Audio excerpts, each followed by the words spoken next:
Bien, amigos, pues viene ya la nueva temporada, nuevos episodios de La Hora Marcada. Yo sé que ustedes ni yo lo podemos creer, pero el terror nos hermana. No solamente nos hermana a los ochenteros, que a lo mejor disfrutamos algunos episodios noventeros, nos hermana entre México y Argentina porque para poder crear este capítulo del que vamos a hablar, que es el temblor, tenemos a María Évoli y tenemos a Laura Casabel. Laura, ¿estás en Argentina? Sí, estoy en Argentina. Sí, sí, sí. Ahora Eso. concretamente no estoy en Buenos Aires, estoy haciendo un scouting en la ciudad de Mendoza, pero sí, estoy acá. Por eso les digo que el terror nos hermana. Sí. Oigan, pues El Temblor es un episodio que van a ver ustedes en esta nueva temporada donde vamos a ver a una clarividente, vamos a ver a una madre buscando respuestas. Se me hace bien difícil porque hacer este tipo de entrevistas porque lo que uno menos quiere es spoilear. Entonces, lo que podamos contar yo creo que es lo interesante, ¿no? María, ¿cómo recibes este personaje? Porque, bueno, te hemos visto ya inclusive caracterizada de monja, caracterizada de una hermana, de hecho me acuerdo que en aquel entonces platicaba contigo, pero ¿cómo retomar todas las creencias que uno tiene para poder dar vida a un personaje así? Eh, pues eso, todos los personajes tienen en común cosas conmigo porque siempre hay de dónde agarrarse, ¿no?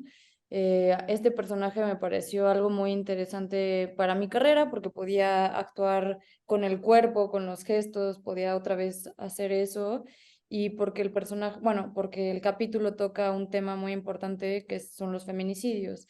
Entonces, pues sí, sí, era mucha energía muy pesada que creo que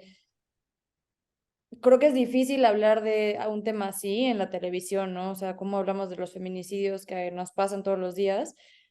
Y creo que el terror es una herramienta para poder tocar temas muy oscuros o muy pesados y aligerarlos con esta carga como de terror, suspenso, como emociones, pues. Entonces, pues sí fue un personaje muy retador que me llevó a reflexionar mucho sobre cómo vivimos como como mujeres en la actualidad en la Ciudad de México, en México, en general en el mundo. Y eso, además de ser retador, difícil, fue una fortuna para mí también estar en La Hora Marcada y ser dirigida por Laura. Wow, qué tema tan fuerte pones, María.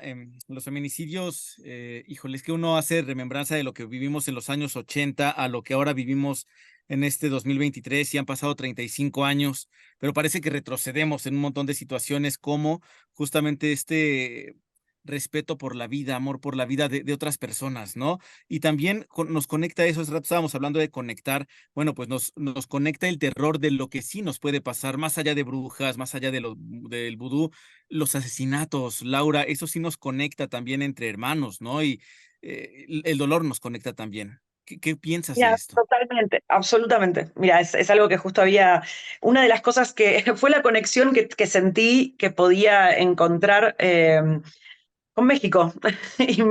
Hay algo de cuando recién surge el capítulo, cuando recién surge la idea del capítulo, yo había estado leyendo sobre las madres buscadoras por otro proyecto y había estado reflexionando sobre las desapariciones forzadas y sobre la violencia de género, pero además, aparte, en mi caso y en el caso de Argentina, me resonó mucho con las Madres de Plaza de Mayo, que las Madres de Plaza de Mayo son también madres buscadoras, son un grupo de madres en Argentina que han buscado durante años y que todavía lo siguen haciendo, los cuerpos de sus hijos desaparecidos durante la dictadura.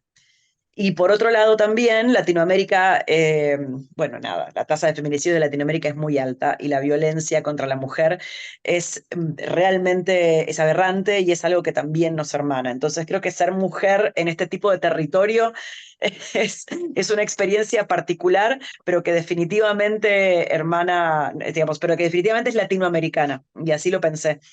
Y además fue el canal que encontré, ¿no? Pensar en esto, pero además aparte pensar en el costado luminoso, que por más de que lo vaya a decir, que tiene cierta luminosidad, que son estas madres, que también son mujeres. Digo, no vemos, eso también me impresiona mucho. Por un lado cuánta valentía, digo, no, estas son siempre grupos de mujeres que están permanentemente recordándonos que tenemos que tener memoria me parece súper valioso. Y entonces, en ese sentido, que tenemos que, además de que tenemos que tener memoria, de que tenemos que recuperar a esas personas, de que estas personas no pueden estar desaparecidas, siempre me parece que de un nivel de valentía enorme, un ejemplo enorme, y me emociona muchísimo. Entonces, creo que también eso es como algo que sí, que me hermana desde el dolor y desde la belleza. Es que ese es el verdadero terror, ¿no? Platicaba con un especialista en neurociencias, Eduardo Calixto, y me decía que yo le preguntaba que por qué éramos tan adictos, ¿no? Al terror, a ver historias de terror en el cine, en la televisión, y me decía él que es que el terror lo podemos controlar, ¿no? A lo mejor estás viendo una película en casa y le pones pausa y ya no te hizo nada la persona a la que estás viendo, pero salimos a la calle. Y ustedes como mujeres creo que tienen más terror que nosotros los hombres. A nuestros amigos les decimos que estamos haciendo esta entrevista en 25 de octubre. Los días 25 están marcados en México como días naranja. Y en todos los estados tenemos alertas de género, pero pues no han funcionado mucho. Creo que ese terror es muy distinto, ¿no, María? A lo que podría contarnos una película con brujas, con monstruos.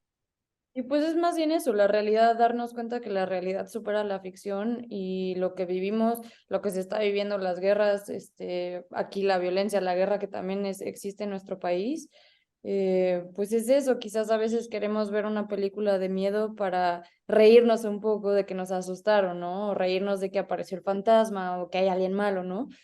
Cuando en realidad creo que esa risa muestra algo mucho más profundo y son estos miedos de vivir y de existir y enfrentarte a la vida misma, ¿no? Saber que, o sea, y quizás despejarte un poco y no estar pensando, ¿no? Porque luego, últimamente yo he pensado como, ya no quiero agarrar Uber en la noche, o sea, ¿sabes? Como por saber que vivo en una realidad tan afectada, digo, eso está mucho más terrorífico que una película de terror, ¿no? Que tú sabes que no existe, que es una fantasía. Y aparte tu personaje, pues me imagino tiene todo esto, porque por un lado sí es este don de la clarividencia, pero por otro lado es el don de la realidad, que para nada es don. Pero bueno, allí está. Laura, comentarte o preguntarte también, ¿qué opinas de ese hilo conductor que es la Dama de Negro también? Tenés un personaje que finalmente, pues hemos tenido presente desde hace mucho tiempo. Bueno, te voy a ser completamente honesta, para mí la hora marcada yo no llegué a verla en Argentina porque no se veía aquí, o sea, se conocía. Me parece interesantísimo, me parece interesantísima esta presencia, por sobre todo, que me parece, digamos, no, yo recuerdo que hasta donde sabía la Dama de Negro en el capítulo, la hora marcada era la presentadora, era la que introducía los capítulos. Siento que la elección que se hizo en esta oportunidad y es que ella, más que presentar el capítulo o que más que funcione con una presentadora, creo que es más acorde al terror contemporáneo, sea como una presencia que está un poco hermanando a todos los capítulos, como una presencia ominosa. me pareció súper atractiva. Personalmente fue descubrirla también haciendo la serie, porque como te decía, o sea, si bien por supuesto que sabía la hora marcada y sabía lo importante que había sido, es una serie de los 80s y hoy tenemos las plataformas y podemos, y hay una globalización completamente distinta, pero bueno, en los 80s Argentina no llegaba la serie, así que solo la conocíamos, nada, de mito. Pues Laura, te mando un abrazo hasta Argentina. María, te mando un abrazo Gracias. aquí en México, cerquita. A las dos les agradezco muchísimo estos minutos. Muchas gracias. Dale, gracias, Lalo. Que estén muy bien. Hasta luego.